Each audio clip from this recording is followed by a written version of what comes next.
Adik-adik, kita berjumpa lagi dalam rancangan Pendidikan Moral bersama Kak Malia. Kak Malia harap adik-adik masih belum lupa tentang nilai-nilai murni yang kita pelajari pada 3 episod sebelum ini. Ingat tak? Tentu ingat kan? Sebab masih banyak lagi nilai-nilai murni yang akan kita pelajari bersama. Baiklah adik-adik, pada episod kali ini kita akan pelajari satu lagi nilai murni, iaitu nilai hormat. Nilai hormat ini memerlukan kita supaya bersopan ataupun takzim kepada orang lain. Kita bukan saja perlu hormat kepada orang lain, tetapi kadang-kadang kita perlu juga patuh kepada sesuatu perkara. Sebelum kita pergi dengan lebih lanjut tentang nilai ini, apa kata Kak Malia bagi tahu kepada adik-adik mengenai nilai hormat yang terbahagi kepada 3 pecahan. Yang pertama, hormat kepada ibu bapa ataupun penjaga. Yang kedua, hormat kepada adat resam pelbagai kaum. Dan yang ketiga, patuh kepada ketepatan masa.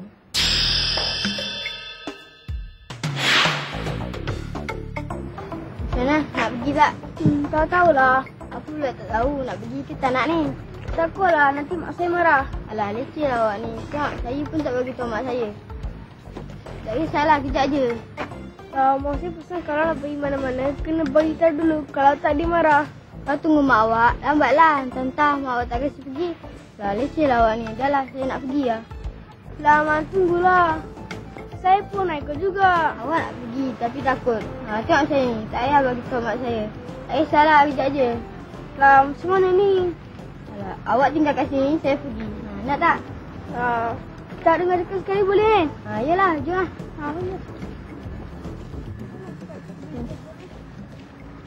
Mana cakap tadi? Dekat sana tu. Tengok tu, pandai betul Luqman memujuk. Tetapi, adakah Tinagaran akan termakan pujukan Luqman dan mengikuti Luqman? Adik-adik rasa, apakah yang akan dilakukan oleh Tinagaran? Jika Tinagaran mengikuti Luqman, ini bermakna dia tidak mendengar nasihat dan tidak menghormati pesanan yang telah diberikan oleh ibunya. Apa kata kita saksikan apakah tindakan Tinagaran?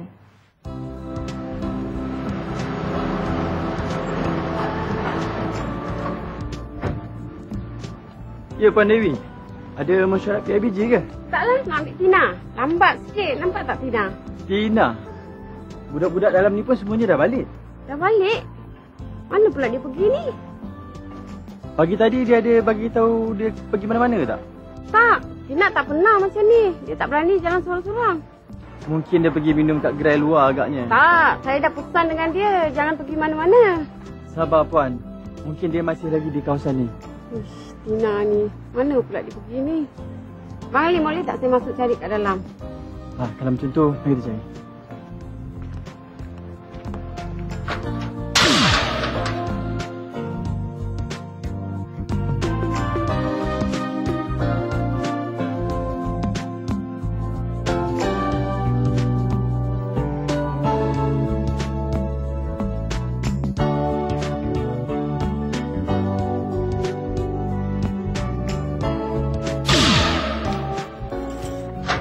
Mana pergi budak ni? Mana nak cari ni lagi? Puan Dewi, saya rasa mungkin dia ikut kawan dia balik agaknya. Saya bukannya lambat sangat. Takkan dia tak boleh tunggu? Kalau macam tu kan Puan Dewi, elok Puan Dewi cari dia kat gerai sana. Mungkin dia tengah minum ataupun makan di gerai tu. Baiklah kalau macam tu. Saya letak kereta kat sini Saya cari dia dulu. Yelah, baiklah. Terima kasih Sama. Puan Dewi sudah mula risau. Ingat adik-adik, jangan sesekali buat ibu kita macam tu. Mereka melarang kita keluar tanpa kebenaran kerana bimbang tentang keselamatan kita. Inilah yang akan terjadi kalau kita keluar tanpa kebenaran. Apa kata kita lihat apakah sebenarnya yang dilakukan oleh Tinagaran dan Luqman?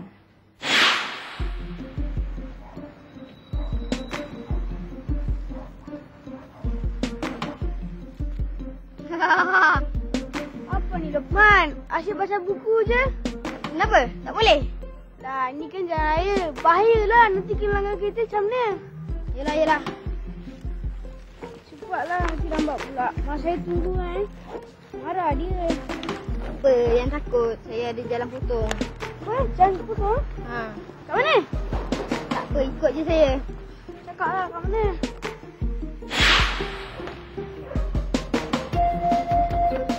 Lukman, mana jalan yang cakap tu? Inilah dia. Jom lah, kita pergi. Man. Tunggulah. Takut. Jambat ni tak kuat lah. Apa pula tak kuat? Tengok. Ya, kan kuat ni. Jom lah. Yalah. Cepat pergi. Ikan lah. Mana dia? Tu. Lah ikan lah. Jom kita tangkap jom. Ya, takutlah. Alah, awak ni semua takut. Macam perempuan lah. Yalah, jom. Yelah.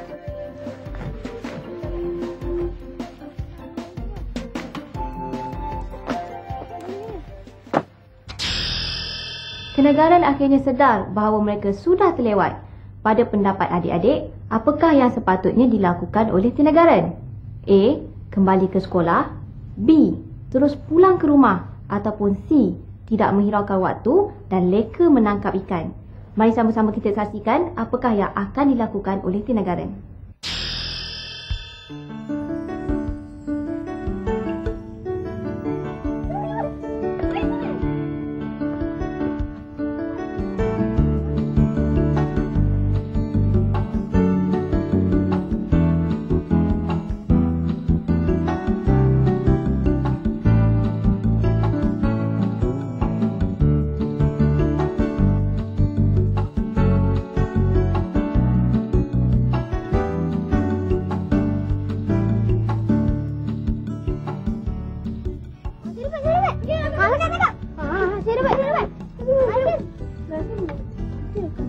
Mana kita nak letak ikan ni lah? Lah. Macam mana tadi? Tak ada plastik ke? Tu lah, tak ada plastik. Kalau ada benda boleh kita letak ikan ni.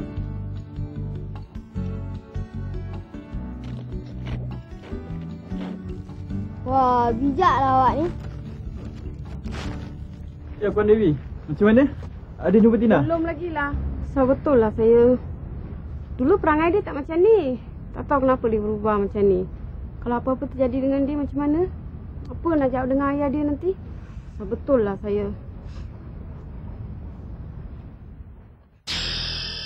Waktu terus berlalu, tetapi Tinagaran dan Lukman masih tidak sedar tindakan mereka menimbulkan kebimbangan kepada Puan Dewi dan Abang Ali.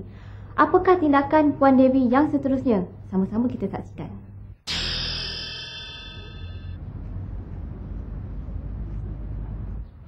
Itu pun dia mau balik. Tina? Mana kamu pergi? Mama. Kemana kamu berdua pergi tadi? Lukman? Kami pergi. Pergi mana? Kami pergi beli komik, pakcik. Pergi beli komik sampai tak tahu waktu nak balik? Kami pergi tangkap ikan.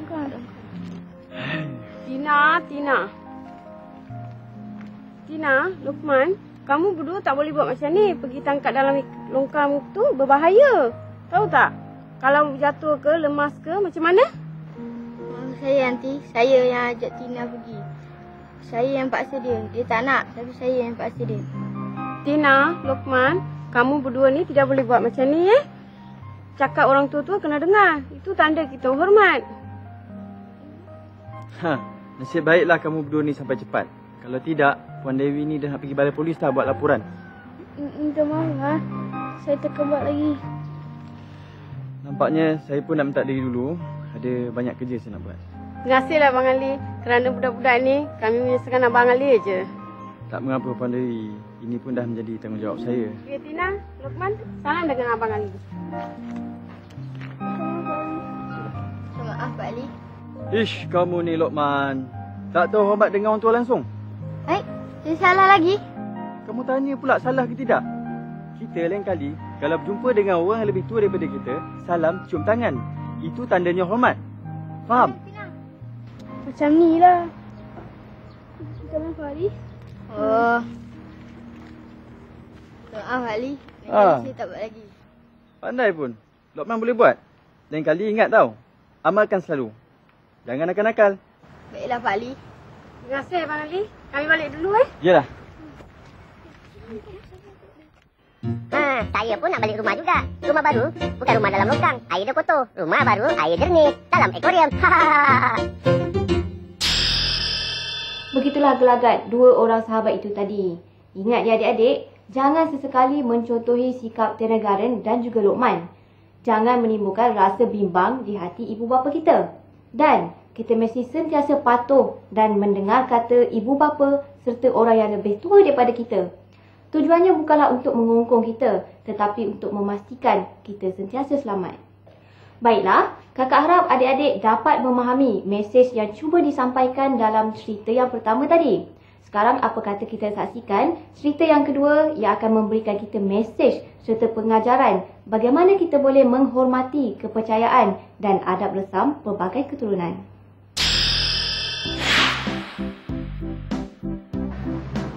Betul ke? Ada bagi kat sini.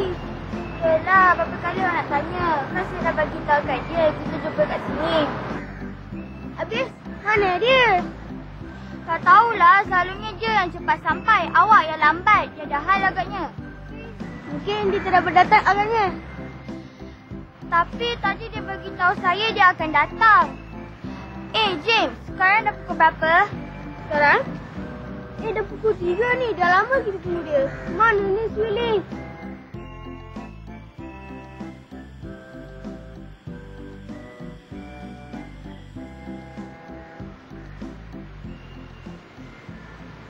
Tu dia. Kenapa lambat? Dah lama kami tunggu tau. Itulah, dah lama kita orang tunggu kat sini. Saya tahu. Tak tahu awak kena marah ya.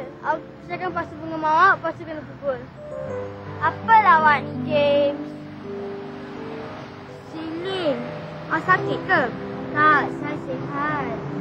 Orang tanya tak nak jawab. Apalah ini? Dah lah pakai baju hitam. Tak bahaya tau. Tak bahaya pakai macam ni. Naik basikal pakailah baju lain.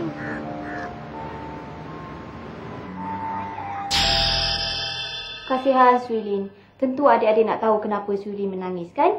Dan kenapa Swilin berpakaian serba hitam. Kalau adik-adik nak tahu, mari kita saksikan sambungan cerita ini. Apalah awak ni, James? Saya tengok Swilin dah nangis. Saya tak cakap apa pun lah. Leceh lah cakap sikit nak nangis. Dahlah James, saya tak payah kacau dia. Swilin, kenapa nangis? Sebenarnya saya pakai baju hitam kerana nenek saya baru saja meninggal. Nenek awak yang selalu kasih kita limau tu? Ya, sebab itulah saya memakai baju hitam. Kita orang Cina mesti memakai baju hitam apabila orang sudah meninggal. James, awak kena minta maaf balik dekat Swilin. Tadi awak cakap macam-macam pasal baju dia. Okeylah, Swilin. Setelah minta maaf je. Pada muka awak, James. Itulah suka usik-usik orang. Swilin, janganlah nangis. Mari kita pergi rumah Renuka. Tadi dia ajak kita orang makan dekat rumah dia. Makan? Mana sempat? Saya pergi main bola ni. Itulah tadi lambat. Apalah awak ni, James? Sekejap je. Lepas tu pergilah. Saya pun tak boleh lambat. Kena balik cepat. Ya, baiklah. Sekejap je. Sebagai rakyat Malaysia yang hidup dalam rumpun kaum yang pelbagai, kita seharusnya peka dengan tradisi dan adat bangsa-bangsa yang terdapat di negara kita. Contohnya seperti Swilin, kepercayaan mereka seharusnya mereka memakai pakaian serba hitam apabila ada ahli keluarga mereka yang meninggal dunia. Jangan jadi seperti James yang langsung tidak peka, malah tanpa mempedulikan keadaan Swilin, terus mengusik Swilin yang ketika itu sedang bersedih. Ingat ya adik-adik, budaya setiap bangsa di negara kita adalah berbeza-beza. Jadi, kita haruslah peka dengan keadaan sekeliling supaya kita hidup dalam keadaan yang harmoni. Sekarang apa kata kita saksikan sekali lagi apa pula kerana James dan juga rakan-rakannya yang lain.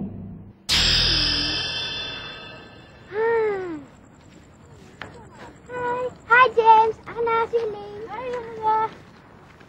Kenapa lambat? Gila Swilin ni. Tadi kami tunggu dia lama tau. Tak baik awak cakap macam tu. Kita semua kan kawan. Minta maaf Renuka. Tak apalah, mak saya pun baru masak. Marilah masuk. Ni bawa masak apa? Jin, tak sopan langsung. Sabarlah sikit. Oh, saya lapar lah. Tak. Buat apa dengan dalam pisang ni?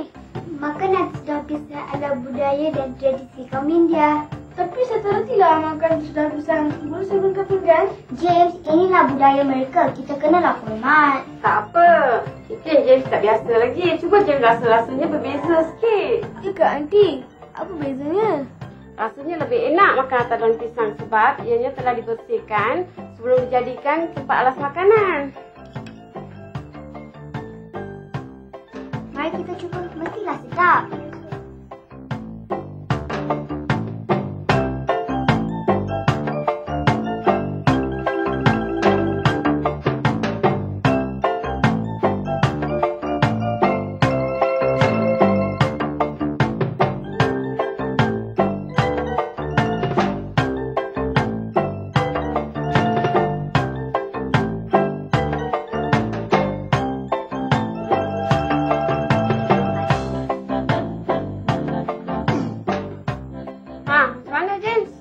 Sedaplah Aunty. Saya minta maaf ya kerana tidak tahu tentang tradisi dan budaya makan atas daun pisang. Sebab saya dan keluarga saya baru pulang ke Malaysia. Kami tinggal di England dahulu kerana ayah saya bekerja di situ. Selepas pulang ke Malaysia, banyak perkara yang saya tidak faham. Minta maaf ya Aunty. Tak apa, sekarang James dah rasa. Lain kali bolehlah datang sini makan lagi ya? Sekali lagi James menunjukkan kelakuan tidak menghormati adat resam kaum yang lain. Kelakuan seumpama ini tidak seharusnya diamalkan kerana takut orang lain akan mengatakan kita tidak menghormati budaya mereka. Sekiranya kita tidak memahami budaya sesuatu bangsa, eloklah kita bertanya dengan baik dan sopan agar mereka dapat menerangkan kepada kita mengapa adat seumpama itu diamalkan. Barulah kita dapat hidup dalam keadaan harmoni dan saling faham memahami antara satu sama lain. Baiklah adik-adik, jangan ke mana-mana kerana selepas ini kita akan saksikan cerita yang seterusnya.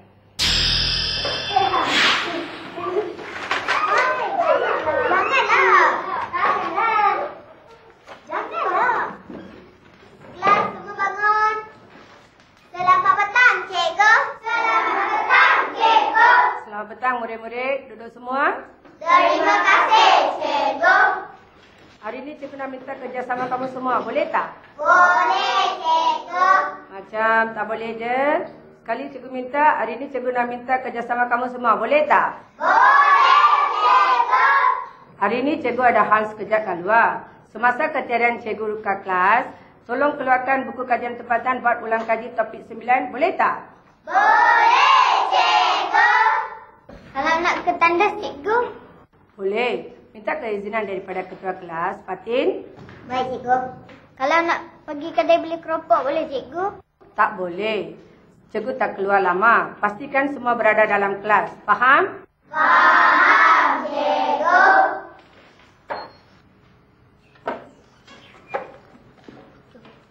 Bohan, awak nak pergi mana tu? Duduklah. Fatin, awak ingat saya takut awak ke? Saya bagi tahu cikgu nanti. Elak nak jadi cikgu pula, awak bagi tahulah. Saya tak takut.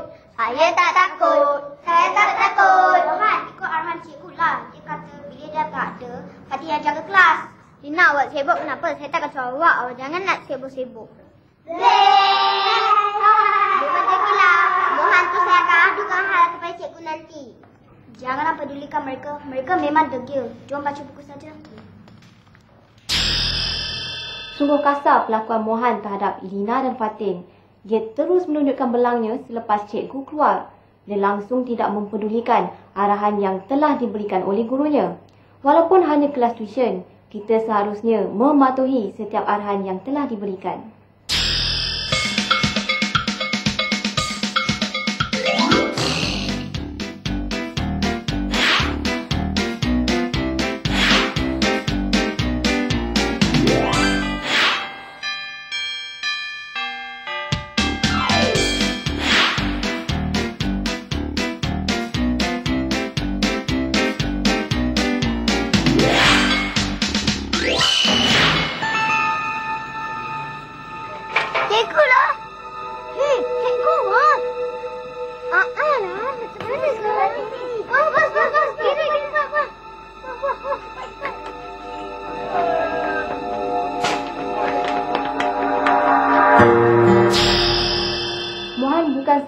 tidak mematuhi arahan gurunya supaya jangan keluar dari kelas.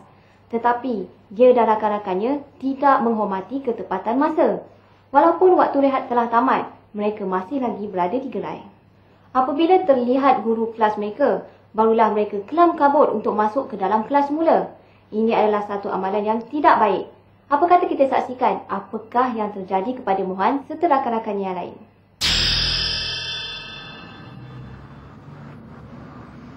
Kenapa tinggal sedikit saja Fatin? Yang mana lain? Saya tak boleh, cikgu. Hei, Mohan. Kamu bertiga dari mana? Kami dari tandas, cikgu. Dari tandas? Tandas di pusat tuitionnya hanya satu saja. Boleh muat ke beramai-ramai? Pergi duduk. Baiklah murid-murid. Tadi sebelum cikgu keluar, cikgu berpesan agar kamu membuat ulang kaji dalam bab 9 kajian tempatan ya? Ya, cikgu. Sudah buat ulang kaji? Ya, cikgu. Kalau begitu, cikgu akan mengadakan ujian setakat mana kamu buat ulang kaji. Semua tutup buku masing-masing.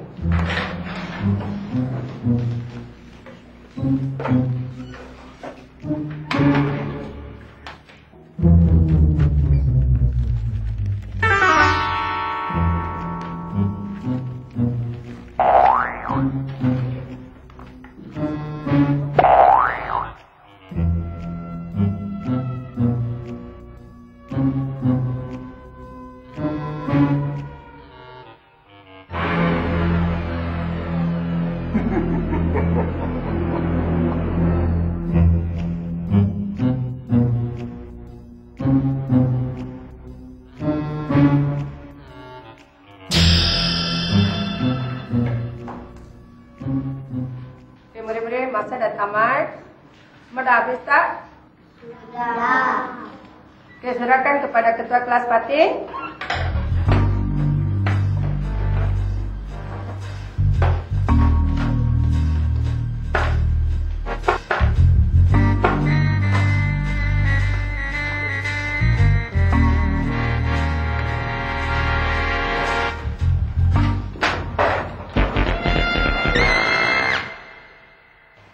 Begitulah nasib Mohan. Setiap kesalahan pasti ada hukumannya. Kalau sekali kita terlepas, kali kedua atau kali ketiga, kita pasti akan mendapat hukuman yang setimpal. Apakah pengajaran utama yang dapat kita kutip dari kisah kali ini?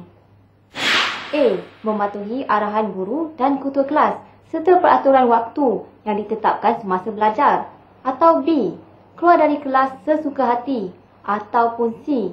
Berbohong kepada guru untuk menyelamatkan diri. Mohan, Faiz, Kurtis, di sini.